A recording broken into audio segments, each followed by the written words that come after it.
Bible रो एही 8 जण महान प्रचारक मान विषय आम जाना निहाती आवश्यक। नंबर 1 स्वयं परमेश्वर से होती सर्वप्रथम और सर्वश्रेष्ठ महान प्रचारक गलातिया 3:8 पद।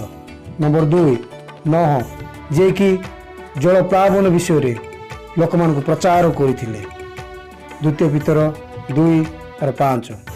3 दाऊद जी कि महासमाज गुड़िक प्रचार करुले गीत संहिता 40:9।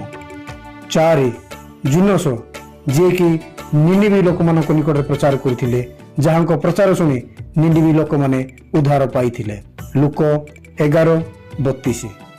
5 बाप्तिजक जोहन जे कि मन परिवर्तन समाचार प्रचार करथिले माथ्यू 3:1।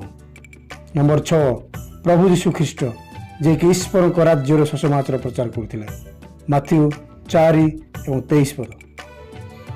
नंबर 7 यीशु को 12 जन शिष्य जो मन की सारा पृथ्वी को जाई सुसमाचार प्रचार करथिले माथ्यू 10:7 पद। नंबर 8 पाउलो और बर्नबा ये सही पाउलो जे कि मंडली को ताड़ना करुथिले परवर्ती समय से जन महान प्रचारक हेले। आपण माने जदि आउ काहा को जानिछंती ताहले कमेंट रे जणाइबे। जदि ये वीडियोटी भल लागिला अन्य मानक शेयर करंतु एवं चैनल को सब्सक्राइब करंतु। धन्यवाद।